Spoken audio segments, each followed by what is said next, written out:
15절에서 2장 7절까지 말씀인데요. 제가 2장 2절까지만 읽어 드리겠습니다. 내 사랑아 너는 어여쁘고 어여쁘다. 내 눈이 비둘기 같구나. 나의 사랑하는 자야 너는 어여쁘고 화창하다. 우리의 침상은 푸르고 우리 집은 백향로 들보 잣나무 석가래로구나. 나는 사론에 수선하여 골짜기에 백합화로다. 여자들 중에 내 사랑은 가시나무 가운데 백합화 같도다. 아멘. 기도하겠습니다. 사랑의 하나님 아버지 감사드립니다. 오늘도 귀하고 복된 주일을 허락하여 주시고 하나님을 기억하며 나와 예배드리는 모든 심령들 가운데 하나님 은혜 내려 주시옵소서. 하나님 아버지 영혼이 침체된 자에게는 영혼의 축복을 주시고 육체가 아픈 자에게는 치유의 회복을 주시고 마음이 상한 자에게는 하나님의 위로가 임하는 놀라운 은혜의 시간이 되어질 수 있도록 복 내려 주시옵소서. 감사드리며 예수님 이름으로 기도드리옵나이다. 아멘. 오늘 본문을 중심으로 사랑의 대화라는 제목으로 말씀을 증거하겠습니다. 아가서는 말 그대로 사랑의 노래, 또 노래 중에 노래, 인류 최고의 사랑의 노래다 이렇게 말씀드렸는데요. 오늘 드디어 사랑이 깊어지면서 술람미 여인과 솔로몬이 이 대화하는 장면들이 나오고 있습니다. 우리나라 속담에 발 없는 말이 어디까지 간다고요? 천리를 간다 이렇게 말합니다. 또 말 한마디에 천냥 빛을 갚는다 이런 속담들이 있죠. 그래서 이 말의 힘, 또 뭐 좋은 말도 소문이 잘 퍼지지만 우리가 발 없는 말이 천리 간다는 것은 내가 했는 말을 설마 그 사람이 듣겠어 하면서 누군가 대화했는데 나중에 결국은 전달되어서 내가 했던 그 사람에 대한 험담이라든가 악담이라든가 이런 것들이 결국은 상대방의 귀에 들어가지고 상대방의 마음을 상하기도 합니다. 그리고 우리가 몰래 하는 말 같지만 또 다 듣고 있다 그러죠. 네? 낮에는 누가 들어요? 남말은 새가 듣고 밤말은 쥐가 듣는다. 그 우리가 말에 대한 이 속담이 우리나라만 있는 게 아니고 또 많이 이 성경에도 말에 대한 이야기가 많이 나오는데요. 그래서 말은 어떤 말은 들으면 위로가 됩니다. 별 말이 아닌데 아이고 괜찮나 이 한마디 말에 그냥 위로가 되기도 하고 어떤 사람은 희한하게 주는 것 없이 미워지는 사람이 있잖아요. 그 말 한마디가 똑같은 말인데 그래서 그 말로 상처를 받기도 합니다. 그래서 우리가 잘한다 이런 말도 있잖아요. 잘한다 이런 거 하고 잘한다 이게 느낌이 완전히 다른 거예요. 그 똑같은 말인데도 잘한다 이런 거 하고 잘한다 이렇게 하면은 똑같은 한국말인데 이 기분이 굉장히 다르다는 거예요. 그래서 애들 보고도 아이고 잘한다 이런 거 하고 이놈의 자식 잘한다 이런 거는 완전히 이 말의 뉘앙스 느낌이 완전히 다릅니다. 그러니까 이게 말이라는 게 참 신비하죠. 왜 그럴까요? 말에는 마음이 담겨있기 때문에 그렇다고 이야기합니다. 그래서 우리나라 말이란 말이 이 풀이하면 어떤 것이 합쳐져서 말이 됐습니까? 오늘 질문이 좀 많죠? 이 말이란 것은 어떤 단어가 합쳐져서 말이라는 게 됐을까요? 마음의 씨알이다 이 말이에요. 말이란 것은 마음의 씨앗이다 이 말이죠. 마음의 씨알을 합치면 뭐죠? 말 이렇게 됩니다. 그래서 우리나라 언어가 참 재밌죠. 말이란 것은 마음의 씨앗을 담고 있는 거기 때문에 어떤 말을 들으면 기분이 좋고 어떤 말을 들으면 똑같은 말인데 이 마음이 상하는 거예요. 그것은 바로 마음에서부터 말이 나오기 때문입니다. 그래서 스치듯 지나는 말에 진심이 담긴 경우도 있고 스치듯 지나는 말에 마음을 싹 칼로 베이듯이 상처를 탁 받는 경우도 있어요. 그래서 우리가 심리학자들도 가까운 사이일수록 말을 조심해라. 그 부부가 굉장히 조심해야 되는 게 말이거든요. 그 부부 싸움은 칼로 물베기라 하는데 물베기가 아니에요. 칼로 물을 베도 흔적은 남는다. 이렇게 이제 표현하듯이 부부 사이도 이 말 때문에 이 트러블이 생기는 경우들이 대부분이지 말을 안 하고 있을 때까지는 괜찮아요. 부인이 왜 이런 얼굴을 하고 있지? 남편이 왜 저렇게 얼굴이 어둡지? 이렇게 생각하는데 말을 내뱉는 순간 이게 부딪힘이 생기는 경우가 많아요. 그 말을 안 하고 있을 때까지는 괜찮아요. 근데 얼굴을 보면 분명히 할 말이 있는데 무슨 할 말 없냐면 할 말 없다고 계속 이러면은 되게 신경이 쓰이는 것도 마찬가지입니다. 어쨌든 이 말에 대해서 오늘 하는데 이걸 대화라고 볼 수도 있겠죠. 오늘 제목이 사랑의 대화인데 이 대화를 잘 해야 됩니다. 그래서 어떤 사람의 그 말을 들어보면 그 사람의 가치관을 알 수 있어요. 그러니까 잘 쓰는 말들이 있잖아요. 그 사랑이라는 단어를 많이 쓰는 거 뭐 그런 게 풍부한 사람은 정말 이 사랑이 풍부한 사람일 수가 있어요. 근데 모든 것에 비판적인 사람이거든요. 이것도 비판, 저것도 비판. 그럼 그 사람 옆에 보면 가서 말을 안 섞으려고 해요. 왜냐? 잘못 말했다가는 계속 이렇게 비판을 받기 때문입니다. 그래서 그 사람의 가치관을 말로 할 수가 있겠습니다. 그래서 어떤 말을 하고 살아가느냐에 따라서 그 사람의 인생이 달라진다고 이야기할 정도입니다. 그래서 옛날에 일반 대중가요도 부르는 사람 따라서 그 사람의 가사에 따라서 그렇게 살아간다 이런 말들을 많이 합니다. 산장의 여인을 불렸더니 그 가수는 나중에 산장에 살고 있더라고요. 그렇게 말을 하거든요. 그래서 쨍하고 해뜰날 불렀던 분은 굉장히 어렵게 외국에서 생활하다가 그 노래 하면서 정말 쨍하게 해뜰날이 됐다 이렇게 고백하는데 나중에 또 부인의 애를 먹여가 확 망하기도 했지만 어쨌든 또 그런 이야기들을 합니다. 왜냐? 계속 수천 번을 그 노래를 부를 거 아니에요. 그래서 그 말대로 자기 인생이 흘러가는 거예요. 성경도 아주 그런 부분을 강조하고 있습니다. 하나님이 이 세상을 만들 때 뭘로 만드셨어요? 하나님이 태초에 천지를 만들 때 뭘로 만드셨어요? 말씀으로 만들어요. 우리말로 하면 말입니다. 그래서 하나님이 명령에 따라서 이 창조된 세계가 우리가 보고 있는 이 세계예요. 하나님이 하늘의 궁창을 만드시고 또 이 땅에는 물과 물을 나누셔서 바다로 되게 하시고 무티 드러나게 하시고 이 모든 것을 말씀으로 창조했다. 사람을 창조할 때는 하나님이 직접 빚었지만은 그리고는 하나님의 숨을 딱 넣어주시고 나서 이 만물을 다 보게 하셨어요. 그러고 나서는 하나님이 창조해놓고 인간 보고 그 이름을 지으라고 했어요. 그 아담 보고 지으라고 했어요. 저 날아가는 새를 보고 저거는 참새고 저건 비둘기고 깍깍하는 놈은 까마귀. 정말 까마귀는 까마귀 같잖아요. 네? 제비는 제비 같고 참새는 참새 같고 그리고 저 들판에 뛰어노는 그 사자 보고는 사자라 그러고 호랑이 보고는 호랑이라 그러고 코끼리 보고는 코끼리 같잖아요. 누가 봐도 코끼리 같잖아요. 물론 우리말로 하지는 않았겠지만 그러니까 그 동물의 특성에 맞게 인간이 그것을 만들었어요. 그래서 인간이 만물을 지배하게 되는 거예요. 왜냐? 만물의 이름을 하나님이 지어놓고는 인간 보고 지으라는 거예요. 그래서 그 통치를 하는 거예요. 우리보다 몇 배 큰 그 짐승이 우리를 삼키지 않고 우리 말을 듣잖아요. 코끼리 막 쇼하는 거 보셨죠? 태국이나 이런 데 가면 코끼리 쇼하잖아요. 그러니까 그 큰 동물이 인간의 말을 들어요. 그 돌고래가 막 조련사에 따라서 촥촥 뛰어가지고 그냥 요즘에는 이제 자연 그 생태 보호 때문에 많이 이 바다로 돌려보냈지만 저희들이 서울에 있을 때도 참 신기하게도 딱 치니까 그냥 돌고래 쇼였잖아요. 쫙 올라갔다가 정말 좀 살아있는 그 사람처럼 말을 알아듣더라고요. 그리고 탁 올라가자면 뒤로 또 고등어가 저머리를 탁 던져주더라고요. 그럼 딱 먹고는 또 뛰고 그렇게 지배할 수 있는 것은 인간의 이 언어 이걸로 이 모든 이 만물들을 만들었기 때문에 그래요. 지나가다가 단풍나무 보고도 이건 무슨 나무고 이건 느티나무고 이건 은행나무고 이건 전부 사람이 지은 거거든요. 이름을 만드신 분은 하나님이신데 그 사람에게 그것을 맡겼어요.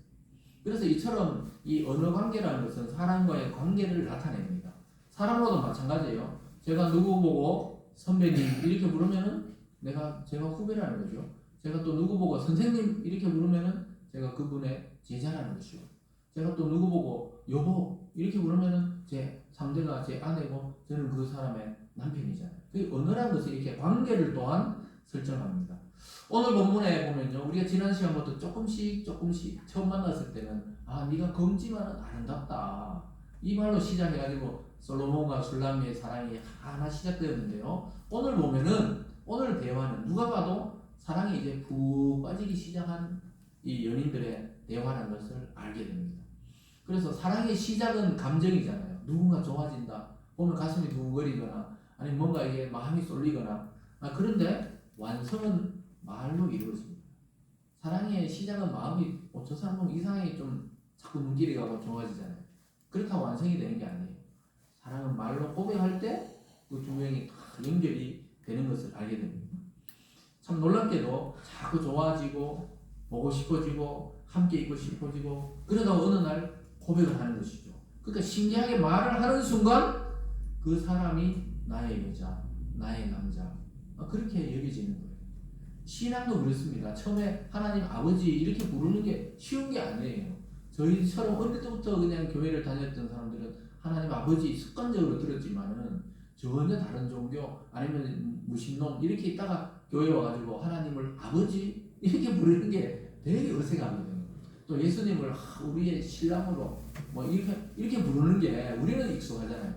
굉장히 어렵거든요. 사랑이 시작될 때. 그래서 한참 가다가 나중 되면은 그렇게 고백하게 되는 것입니다. 그 사랑하고 우리 관계를 잘 생각해 보면은 하나님과 우리의 그 사랑의 관계를 좀 알 수가 있어요. 그 세월이 갈수록 사랑이 깊어지듯이 하나님에 대한 신앙도 그렇습니다. 그래서 입으로 던지는 순간 사랑의 실체가 딱 드러납니다. 내 마음에 간직할 때까지는 그게 안 이루어져요. 그래서 사랑합니다. 어떤 여자에게 또는 어떤 남자에게 사랑합니다. 나 당신 좋은데요. 우리 한번 사귀어 볼까요? 이렇게 고백하는 순간 가슴이 뛰어요. 그리고 어쩔 줄 몰라집니다. 그리고 막 그러고 나서부터는 집에 가죠. 그 사람이 생각나고 일을 할 때도 생각이 나고 세상에 뭐 전부인 것처럼 막 이제 생각이 되기 시작합니다. 그리고 보고 싶고 보고 금방 헤어졌는데 또 보고 싶고 전화 금방 끊었는데 또 전화하고 싶고 이런 게 이제 사랑이 깊어지는 거예요. 하나님과 관계도 똑같습니다. 처음에 교회 나오면 어색해요. 전혀. 여러분 우리가 만약에 다른 종교의 뭐 어떤 법당이나 이런 데 들어가면 얼마나 처음에 어색하겠어요. 딱 들어오면 어색하지만 자꾸 듣고 또 듣고 성경을 알고 또 알고 깊이 알다 보면은 하나님과 사랑에 참 깊이 들어가는 것처럼 사람과의 관계도 처음에 잘 몰라요. 그 신혼 때는 잘 몰라요. 그 사람에 대해 또 그 남자에 대해 잘 모릅니다. 그 세월이 흐르면서 이 깊이 알게 되듯이 오늘 이 결혼을 앞둔 이 술람의 여인과 솔로몬도 처음에 잘 몰랐어요. 그런데 자세히 뜯어보면서 어떤 사람이라는 걸 알게 됩니다. 그래서 반드시 입으로 고백하라고 그러잖아요. 특히 제가 청년들을 지도할 때는 혹시 결혼하기 전에 반드시 프로포즈를 해야 된다고 그렇게 가르쳤어요. 근데 서양에서는 100% 거의 다 프로포즈를 한다는 거예요. 우리나라 문화하고 조금 다르지만 프로포즈를 해야 돼요. 프로포즈라는 게 뭡니까? 나와 결혼해달라고 정식 입으로 요청하는 거예요.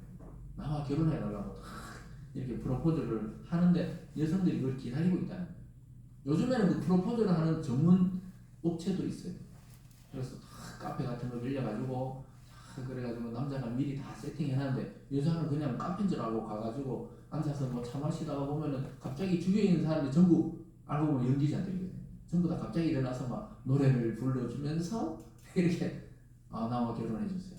결혼 날짜 잡아놓고 또 프로포즈 하는 경우가 많습니다.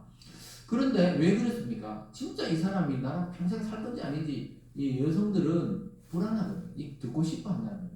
그리고 고백을 해야 이게 맹세가 되기 때문에 그런데 직접 말로 해야 됩니다. 말로 해야 하나? 이렇게 경상도 분들이 예전에는 그랬는데 요즘 경상도가 뭐가 없어요. 다 고백합니다. 다 남자들이 고백합니다. 그래서 고백하면은 상대방이 받아들일지 말지 그건 상대방이 이제 중요합니다. 그래서 내 마음에 있던 것을 사랑의 그 씨앗을 탁 던지잖아요. 그러면 저 사람이 그걸 받아들여야 거기서 싹이 트고 열매를 맺고 풍성하게 하는 건데 아니 저쪽이 준비 안 됐거나 내 스타일이 아니래가지고 안 받아들이면 어떻게 해야 됩니까? 받아들일 때까지 막 쫓아다니면 요즘에는 신고합니다. 예전에는 그게 지고지순하고 뭐 이랬지만 10번 찍어 안 넘어가면 100번 찍는다 그런 생각하면 안 돼요. 요즘에는 바로 스토커로 그냥 잡혀갑니다. 그래 남자들이 막 좋다고 따라다니는데 여자가 안 받아들이면 멈추고 있어야 돼요.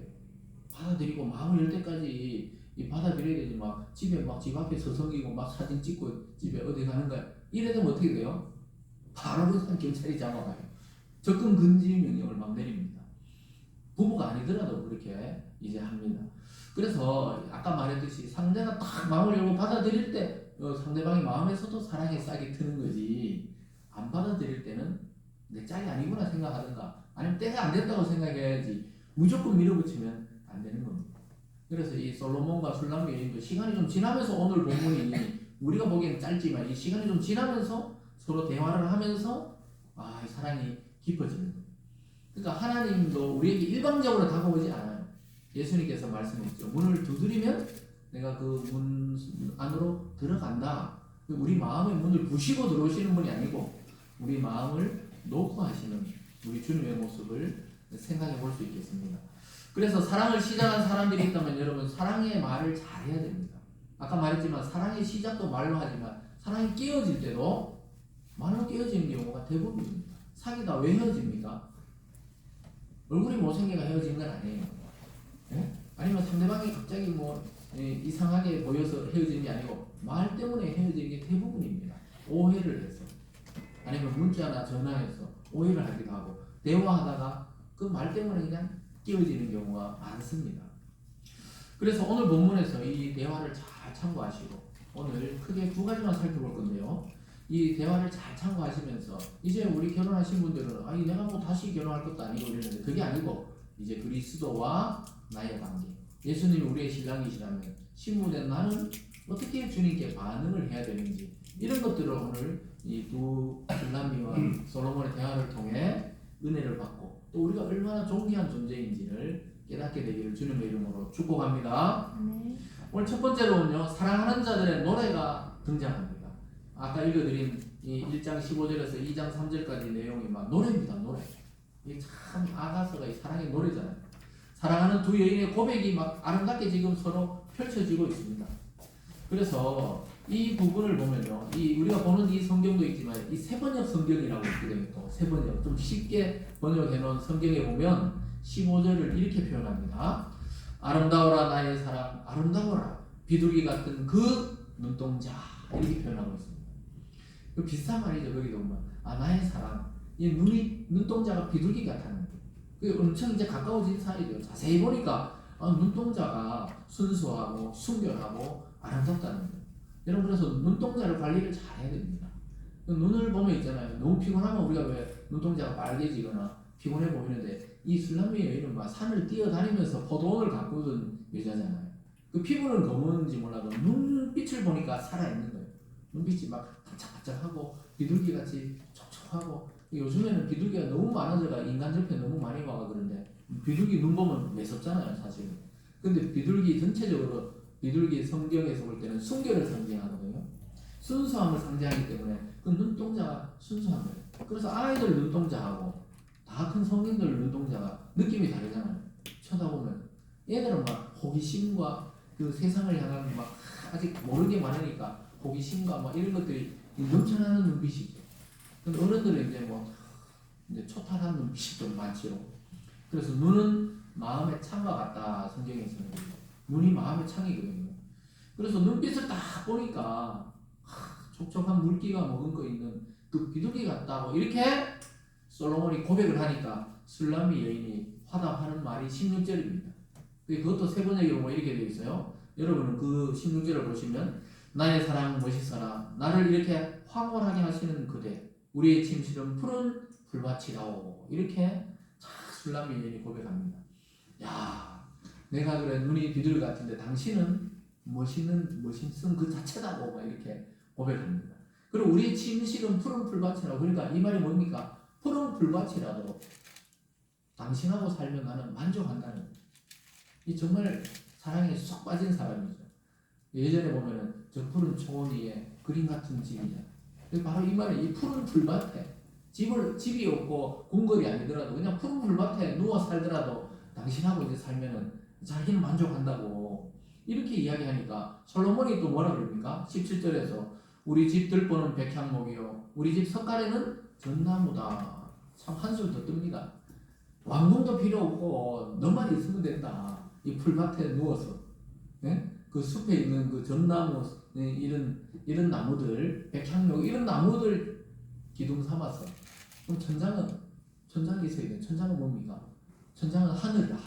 하늘을 지붕 삼아서 우리 그냥 들판에 누워서 살더라도 만족한다. 이게 사랑에 빠지니까 이런 거죠. 거기 1년 살고 2년 살고 3년 살아봐 이슬 맞으면서 다들 봐. 근데 사랑에 빠졌을 때는 이게 정상이죠. 소가상관도 좋다. 닭강동도 좋다. 이렇게 하면서 이렇게 하는데 요즘에 어떻게 합니까? 요즘 남자가 여자를 결혼하려면 일단 아파트 있나? 이렇게 물어본다는 거예요. 아파트.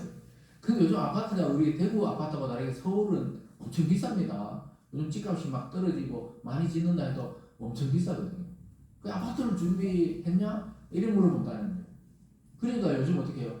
남자들도 결혼 안 하려고 그러고 여자들도 이거 저 남자 진짜 귀찮게 하고 이러니까 결혼 안 하려고 그러고 이게 성경적이지 않다니까요. 자꾸 결혼하려고 그러고 좋아하려고 그러고 월세는 어떠고 전세는 어떠노 여기 보면 막 술람미하고 이 여인들처럼 막 푸른 불받치면 어떠노 요렇게 딱 사랑에 빠져야 되는데 조건을 따지기 시작하면 이 사랑에 빠질 수가 없어요. 그 사람들 보면은 아이고 미쳤다 할 정도로 싹 빠져야 이게 진짜로 이 결혼에 이르게 되는데 요즘은 제일이 많아요. 그러니까 막 남자가 그래 보면 여자는 이 집을 다 채워 넣어야 된다는 거예요. 그러니까 거의 막 둘이 막 결혼하는데 평균 비용이 요즘 막 있잖아 막 한 2억 가까이 드니까 아니 이제 직장에 가 30쯤 되면 이제 직장생활 5, 6년 했는데 돈을 모아놓은 게 없어요. 그러니까 막 빛을 막 촥 땡기든가 이렇게 해가지고 해놓으니까 그거 갚는데 또 10년 걸려가지고 막 그러고 있다고 이야기합니다. 근데 이런 사랑을 잘 해봐야 됩니다. 특히 크리스찬 우리 청년들 또 청소년들은 이런 사상을 다 가지고 있어요. 사랑에 빠진 사람들은 하나님과 우리가 사랑에 빠진 것과 비슷합니다. 하나님 말씀을 맛을 딱 알고 나면은 사랑에 빠져들 때와 비슷해요. 그래서 말씀의 은혜를 받기 시작하면 종일 말씀을 듣고 싶어 합니다. 예배만 막 드리는 것도 지겹지가 않아요. 그 처음에 주일 예배 오다가 그 다음 주일 오후도 듣다가 그 다음 수요일도 갔다가 그 다음 금요 기도회까지 갔다가 더 나가면 어떻게 해요? 새벽 기도까지 막 나가게 됩니다. 그건 누굽니까? 제가 그랬다는 거예요. 처음에 막 교회 한참 안 다닐 때 있었거든요. 청년 때 막 아이고 이제 교회 가봐야 맨날 싸우고 뭐 포기 지는 사람도 있고 뭐 이러다 보니까 이제 안 다니고 또 일하고 이래 다니는 게 재밌고 이러다가 어느 날 있잖아요. 은혜로 말씀을 딱 듣고 나니까 너무 재밌더라고. 주일날 또 가고 오후 예배도 가고 수요일도 가끔 이 행사가 없거나 일이 없을 땐 또 가고 그러다 뭐 금요기도회도 가고 막 기도하고 그러다 어떻게 새벽 기도도 가끔씩 일찍 깨면 막 가보고 이러니까 모든 말씀이 그냥 은혜롭게 들리더라고요. 진짜 사랑에 빠지는 것과 똑같더라고요. 그러니까 하나님은 이미 사랑할 준비가 되어 있는데 우리가 못 알아차야 되거든요. 인간들이 자기 마음대로 살기 때문에 근데 막 쫙쫙 빠져들기 시작하고 막 그럼 뭐 하나님 위해서 내가 뭐 해줄 것 없냐 이제 이 단계까지 가는 것이죠. 술람미 여인은 완전히 산속에 살던 사람인데 아니 왕자를 만났는데 자기는 너무 초라할 거 아니에요. 근데 사랑에 빠지니까 솔로몬을 위해서 뭘 해주고 싶은 거예요. 이것이 사랑의 특징입니다. 그래서 교회 안 다니는 분들은 뭘 주일도 가고 뭐 금요일도 가고 또 성경을 뭐 틈만 나면 성경을 읽거든. 재밌으니까 이제 하나님 이야기 거기 다 있으니까. 그러면 사람들은 시간 낭비처럼 보이거든요. 이게 사랑의 특징입니다. 사랑은 시간 낭비예요. 이 사랑하는 연인들도 보세요. 정말 그냥 카페에 앉아가지고 하는 일 없어요. 서로 쳐다보고 뭐 핸드폰 보고 또 그러다 웃고 또 뭐 일단 쓸데없는 이야기하고 남들 보면 막 시간 낭비하는 것처럼 보이잖아요. 근데 그게 바로 이 사랑의 특징입니다. 그러니까 사랑은 효율성이 없어요. 효율적으로 사랑하자. 그건 거짓말이에요. 사랑은 비효율적입니다. 찬양을 막 온종일 불러도 흥얼거려도 이게 즐거운 거예요. 그래서 역시 두 사람의 노래가 2장으로 넘어가면서도 계속 나옵니다. 여인이 이렇게 말합니다. 나는 아론의 수선화요 골짜기에 백합화가 1절에서 이렇게 말해요. 수선화와 이 백합화는 우리가 일반적으로 그 꽃집에서 파는 걸 말하는 게 아니고 이 성경에 나오는 백합화나 수선화 들꽃들 있잖아요. 들에 핀 꽃과 같이 자기는 아무도 봐주는 사람이 없던 그런 초라한 여인이었다. 이렇게 고백하니까 솔로몬이 2절에서 이렇게 고백합니다. 아니다. 여자들 중에 내 사랑은 가시나무 가운데 백합화 같도다. 아니다. 수많은 여자는 가시나무라면 너는 백합화같이 정말 곱고 고운 그런 꽃과 같다. 이렇게 고백해요. 그러니까 너무 기분이 좋으니까 또 술람미 여인이 3절에서 이렇게 합니다. 남자들 중에 나의 사랑하는 자는 숲을 가운데 사과나무 같구나. 내가 그 그늘에 앉아서 심히 기뻐하였고 그 열매는 내 입에 달았도다. 여러분 어떠세요? 지금 마음의 감정이 좀 왔다 갔다 합니까? 이거 들으면서도. 성경에 나오는 아가서를 들으면서도 가슴이 뛰지 않고 아무런 감정이 없다. 그러면 100살 이상 됐다고 보면 돼요. 그 다음에 감정이 하나님과의 이 사랑, 아니면은 뭐 부부, 아니면은 뭐 젊은 사람들은 이 연인들 간에 이런 것들이 떠올라야 되는데 이 술람미 여인이 나는 초라한 들꽃입니다. 난 이 드레핀 백합하고 드레핀 수선화 같이 아무도 찾아와주는 사람 없습니다. 이러는데 아니다. 너 가시나무 가운데 백합화처럼 다른 여자들은 가시나무다. 나를 찌른다. 막 좋다고 달려들지만 다 찌르는 여자들이고 다 자기 이득에 따라서 왕자니까 이제 내게 접근했지만 너는 그 가운데 핀 백합화 같이 순수하게 나를 사랑했다. 이러니까 3절에서 막 술람미 여인이 고백하는 거예요. 사실 당신은 숲 속에 있는 사과나무 같다는 거예요. 사과나무가 있을 리가 없잖아요, 산 속에. 네? 그래서 아니, 자기가 있는 그 술람미 지역의 그 포도밭에서 이 솔로몬을 만날 확률은 거의 없었거든요. 거기에 다 사랑하는 사람이 나타나는 거예요. 그러니까 숲속에 사과나무 허기지고 더운데 그 사과나무가 있으니까 그 그늘에 딱 쉬는 거예요. 쉬다가 배고프면 사과를 따서 먹어보니까 어떻다 그래요? 내 입에 달다는 거예요. 그러니까 솔로몬이 하는 그 말들이 자기 입에 달고 자기 마음에 달다는 거예요. 위로가 되고 또 힘이 나고 다시 살 용기가 생긴다는 겁니다. 그래서 너무 더웠는데 그 그늘에 앉아 있는 것만 해도 기쁜데 그 열매까지 먹으니까 여러분 사과 서울 사람들은 제 말을 듣으면 되게 웃던데 사과라는 말에 되게 웃더라고요. 어떻게 사과 근데 우리 발음이 경상도 억양이 좀 다른가 봐요. 사과 해보세요. 근데 사과 이러니까 다른 말에는 잘 안 넣는데 사과 이러면은 되게 웃던데 억양이 어떤지 아직도 모르겠어요. 근데 어쨌든 사과가 이 즙이 있고 막 처음에 사과 날 때 있잖아요. 약간 즙이 많고 깨물었을 때 아주 상큼한 맛이 날 때 즙이 툭툭 흘러내릴 때 아마 그런 맛과 같이 솔로몬의 말과 위로가 자기인데 그렇게 달았다는 거예요. 제가 한 번씩 새벽 시장 가서 이제 사과를 사오거든요. 그러면은 다 맛있는 사과 골라오는 날은 막 다들 막 식구들이 막 맛있다고 막 먹어요. 그런데 어떤 데는 맛있어 보였는데 사과 크고 맛있어 보이는데 딱 갖고 오잖아요. 그래도 딱 맛이 없으면 어떻게 해요? 내 혼자 다 먹으래요. 뭐 그런 소리를 이번 주에 들어버렸어요.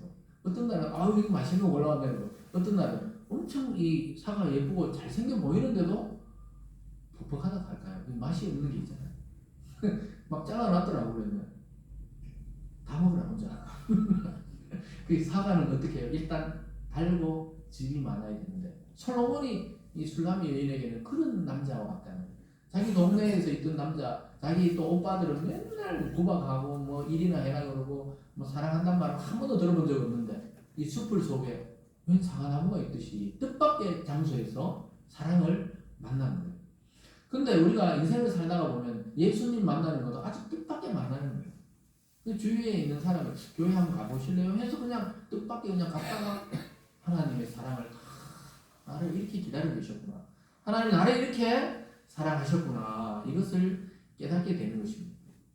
인생의 동반자를 만날 때도 그렇고 하나님을 만나는 건 아주 뜻밖에서 만나지. 내가 작정하고 그래서 우리가 뭐 옛말에 첫사랑은 이루어지지 않는다. 고등학교, 중학교 때 막 있잖아요. 여학생들은 막 담임쌤을 막 또 여학생들 그런 게 있다 하더래요.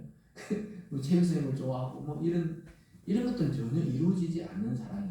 근데 전혀 뜻밖의 어디서 어느 장소에서 누굴 만났는데 그 사람하고 만나서 결혼을 하고 가정을 가지고 아이를 놓고 한 세대를 이루고 살아가더라는 거예요. 그러니까 이 계획과 다르게 다가오는 게 이 진짜 사랑의 확률이 많이 있습니다. 우리 자신도 보면 술람미 여인의 생각처럼 들꽃과 같았어요. 누구가 같이 쳐다보는 사람이 없어요. 우리 뭐 앞산 팔공산에 들꽃 지금 찾아가보자. 어디인지도 모르고. 근데 우연히 들꽃 전문가가 볼 때는 이 희귀한 들꽃이라고 딱 뽑아서 오든지 사진을 찍든지 그것처럼 하나님 우리를 다 찾아오셔서 존귀한 존재라고 아름다운 존재라고 너는 정말 내 안에서 쉼을 얻으라고 이렇게 주님이 우리를 부르시는 겁니다. 그래서 예수님 자신도 완전 들꽃 같았어요. 그래서